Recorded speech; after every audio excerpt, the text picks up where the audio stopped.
नमस्कार, आप देख रहे हैं समाचार एजेंसी कंट्री साइड का डिजिटल प्लेटफॉर्म। और आज हम एक बड़े मुद्दे के साथ राजनीतिक विशेषज्ञ सुनील पांडे सर के पास मौजूद हैं।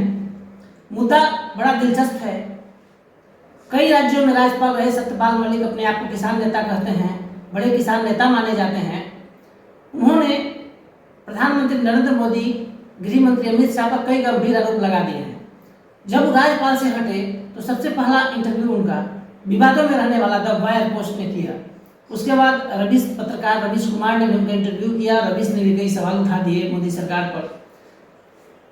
वायर के संस्थापक रवीश कुमार के पैरेलल काम करने वाले वरिष्ठ पत्रकार सुनील पांडे सर हमारे साथ हैं। सर, यह जो सत्यपाल मलिक जी का विवाद शुरू हुआ है देश में, और जो मोदी विरोधी मीडिया है वह पूछ रहा है लगातार उनसे सवाल, क्या इनकी बातों में सत्यता आप देखते हैं सर? पहले तो ये कौशलेंद्र ये समझ लीजिए कि राज्यपाल रहते हुए भी उन्होंने विवाद शुरू किया था। मोदी सरकार पर राज्यपाल रहते हुए भी किसान आंदोलन के समय उन्होंने सरकार के विरुद्ध लाइन रखी थी और किसानों के समर्थन में उन्होंने बोला था, ये आपको याद होगा।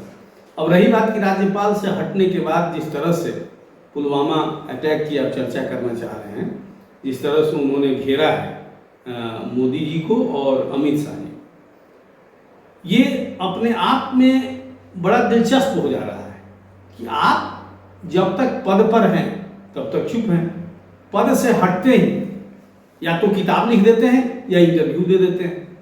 ये लंबी परंपरा, इसमें कई लोग हैं। माल खाते हैं तब तक तो उनको कोई बेचैनी नहीं रहती है, पेट में दर्द नहीं होता है। जैसे ही माल खाना बंद होता है, माने ढंग का जगह जैसे ही छोड़ते हैं, पेट में दर्द और मरोड़ आना स्वाभाविक होता है। आपको याद होगा, ये दूसरे के चरित्र कैरेक्टर सर्टिफिकेट बांट रहे हैं। आपको पता होना चाहिए कि बिहार के राज्यपाल थे, उस समय पर इनके ऊपर बहुत बड़ा एक दोषारोपण आया था। बाद में इनको यहां से हटा के जम्मू कश्मीर भेजा गया था। दूसरी बड़ी बात यह है कि बीजेपी आखिर किस मजबूरी में गैर संघी लोगों को, जो परंपरागत रूप से भाजपा के लोग नहीं हैं, उनको पार्टी में क्यों शामिल करती है, और पार्टी में शामिल करती है तो इतनी जल्दीबाजी क्यों रखती है। आप किसी व्यक्ति को अपने परिवार में शामिल करते हैं और उसके पूरे पृष्ठभूमि को नहीं जानते हैं, तो वही होगा जो आज सत्यपाल मलिक कर रहे हैं या दूसरे कोई कर रहे हैं। कई नाम आप गिन सकते हैं। जब तक सत्ता के साथ आप हैं चुप रहते हैं, और जैसे सत्ता के बाहर जाते हैं आप बकबक करना शुरू कर देते हैं। पुलवामा का मामला हो या इन पर दूसरे मामले चल रहे हों, उससे बचने की भी ये हठात कोशिश ये के रूप में आप देख सकते हैं। जांच चल रही है इनके ऊपर भी। पुलवामा चर्चित रूप से बहुत बड़ा दुखद घटना थी, और उस तरह से उस मामले को जिस तरीके से इन्होंने व्याख्यापित किया, या उस समय भी कांग्रेस के द्वारा इस पर बात उठी थी, उंगली उठी थी, ये बड़ा दुर्भाग्यपूर्ण है। क्योंकि हर चीज विवाद आप कर सकते हैं, लेकिन सेना और हमारे सुरक्षा कर्मियों से, उसके मान सम्मान, उनकी जीवन रक्षा से संबंधित यदि कोई बात करता है तो बहुत वेदनापूर्ण होता है। इनसे बचने की जरूरत है। कई मुद्दे हैं राजनीति के, आप उस पर कीजिए। ये बहुत चर्चित हुए थे जब किसान आंदोलन हुआ था। ये खुद जाट बिरादरी से आते हैं जहां तक मैं समझ पा रहा हूं, और जाटों का एक बड़ा हुजूम था किसान आंदोलन में, अदर देन पंजाब। यदि दूसरा बड़ा हुजूम, बड़ी संख्या में किसान शामिल थे तो जाट थे। जाट बड़े कर्मठ और कमिटेड होते हैं। उन्हीं बिरादरी से ये सत्यपाल मलिक जी आते हैं, और उस समय भी ये सरकार से अलग लाइन इन्होंने रखा था। बेशक उसके बाद इनको कुछ मिला नहीं, इनको बाद में राज्यपाल पद से रुखसत होना पड़ा, और आए दिन और फिर से चर्चा में रहने के लिए अलबल कुछ बोलते रहेंगे। ऐसा तो नहीं है सर कि जैसे राम माधव ने लेके लिखा है, संघ के बड़े नेता राम माधव ने लिखा है कि सीबीआई जांच इन पर चल रहा है। आज के ही अखबार में, दिल्ली के नवोदय टाइम्स में छपा हुआ है सर। तो आखिर क्या है इसमें कहा जाएगा? सीबीआई से डर कर तो कहीं ऐसा बयान नहीं दे रहे हैं। संभव है। देखिए, जैसे इन्होंने जिस पर आरोप लगाया, वो आज आपके देश के प्रधानमंत्री हैं, दूसरे गृह मंत्री, तो जाहिर है उनकी पार्टी तो चुप बैठेगी नहीं।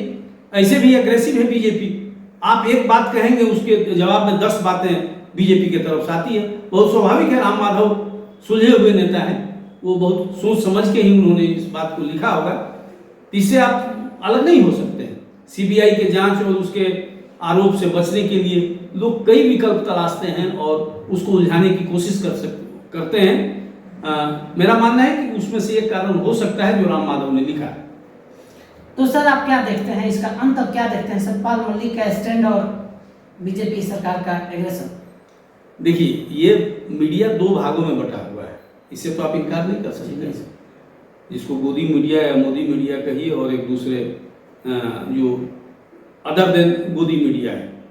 तो इस जो बंटवारा मीडिया में जो बंटवारा होके जो पत्रकारिता हो रही है, बेशक गैर मोदी मीडिया को बहुत बड़ी धार सतपाल मलिक ने दिया है, लेकिन आप इसके उलट देखिए कि आम जनता पर इसका क्या असर होता है। क्योंकि वोटर वही है, वोटर न सतपाल मलिक हैं और न जो इंटरव्यू लेने वाले पत्रकार हैं। तो अल्टीमेटली हम लोगों को कहां तक उसके लिए तैयार कर पाते हैं जो एक मूव बने बीजेपी के खिलाफ, ये जरूरी है। और मेरा मानना है कि इन सारी चीजों से इतने बड़े ताकतवर पार्टी के खिलाफ आप कोई मोर्चा या कोई मूव बना सकते हो, ऐसा मैं नहीं मानता। तो सर अपने सीआईएन का डिजिटल प्लेटफॉर्म से क्या कहेंगे सतपाल मलिक को? बचना चाहिए। इंटरनेशनल स्तर पे देश की बदनामी भी हो रही है ना सर? बिल्कुल, अब बचना चाहिए इनसे। जो आप मैच्योर हैं, अब उम्र के चौथे पायदान पर हैं, ग्रेसफुली आपको जीवन जीना चाहिए था। लेकिन क्या होता है, कुछ लोगों की आदत होती है, वो गाहे बगाहे चर्चा में रहते हैं और कुछ पाने की हिरिस, जिसको भोजपुरी में बोलते हैं, हिरिस मिटाने की कोशिश में लगे रहते हैं। इससे बचना चाहिए। और वो बड़े आदमी हैं, मैं उनको क्या सलाह दे सकता हूं, लेकिन इन सारी चीज़ों से इमेज अपना भी डैमेज होता है, इसमें दो राय नहीं। तो भोजपुरी के कहावत के साथ सर ने अपनी बातों को खत्म किया है। इन्होंने साफ कह दिया है कि जो उनका हिरिस था वह समाप्त नहीं हो रहा है सतपाल मलिक का, इसलिए वो मीडिया में बने रहना चाहते हैं। और इसका लाभ जो मीडिया दो भाग में बट गया है, गोदी मीडिया, मोदी मीडिया। अब गोदी मीडिया के साथ तो नहीं, गोदी के जो मोदी मीडिया है उसके साथ खेलना शुरू कर चुके हैं, गोदी के मोदी मीडिया के साथ। तो इसका उनको फायदा नहीं पहुंचने वाला है। जो वोटर्स है वो बड़ा कॉन्शियस है, बड़ा जानकार है, बड़ा अनुभव रखता है, बहुत समझकर वोटिंग करता है। इसलिए सतपाल मलिक ऐसे अनुभवी नेता को विवाद में नहीं पड़ना चाहिए। हमारे सहयोगी संजय मिश्रा के साथ Kaushalendra. Right message, right communication, country inside news.